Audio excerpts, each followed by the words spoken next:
Jadyn Davis, as many subscribers know and listeners to the podcast probably know, well aware of this guy. About 6 foot tall, 192. So not a massive player, not a massive guy in terms of his size. Ranked number 15. Let's do the composite. Number 19 in the nation. Number 3 quarterback. Number 1 in the state. 24/7 Sports composite 5-star. I mean, is he an elite prospect, game changer? Like, is he a no doubt stud in college? Oh, you're trying to get me into trouble. I, you know, That's a very basic question. yeah, I think he's a very good player. Do I think he's a 5-star, which is what the 19th ranking would imply? You know, I don't, I don't know. I haven't seen that from him. But I mean, I'm not trying. I think when I say that, everyone assumes I'm saying he's a bad player. I mean, if I say someone's not a 5-star, that could mean that they're a high 4-star, which in translation for the 24/7 Sports ranking is like a second or third round NFL draft pick, which is pretty significant. Yeah, I mean, I think he's a good player, but I don't know if he's a 5-star from what I have seen of him. Why not? I think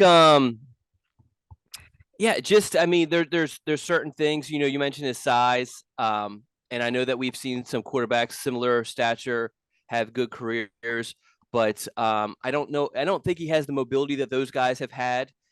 And you throws a good ball but could be better. I think that his stats are amazing, but I mean he has one's a 4-star, one's a high 3-star receivers he's throwing to. The other guys he's throwing to, one's Chris Peel, who's going to Georgia as a defensive back. The other one is Brody Barnhart, who has who is a safety, but clearly at the high school level, a college safety is a really good receiver. They play some of the competition they play is really good, and then some of the competition they play is really, really, really bad. So stats are a little bit padded. What league are they in? Are they they're in the NCISAA league, which is the independent league in North Carolina, but it also includes a Georgia school. Is it all private? Is it all private schools? All private schools. But okay. They did play Weddington earlier in the season, last year. But so it's like they play Charlotte Christian, very good school, has some legit prospects. They played Weddington, which actually they had a down year last year, relatively speaking. I mean, this is a regular state championship team, but some of the other schools they play just aren't very good schools. So I feel like his stats a little padded from that. But again, I mean, it's like it sounds like I'm talking about this kid is this terrible player, but no, I mean, I think he's a very good player. I really do. I mean, I think he's a legitimate 4-star guy for sure. Yeah. But Okay, so what do you think UNC's chances are?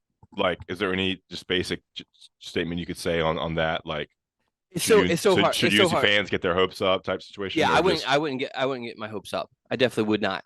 I think though we're at kind of like a point where we're trying to figure out. I think we got to watch to see what he does coming up. And the thing that kind of stinks is that we just have this weekend, and then February is dead. So he obviously is not going to go anywhere in February.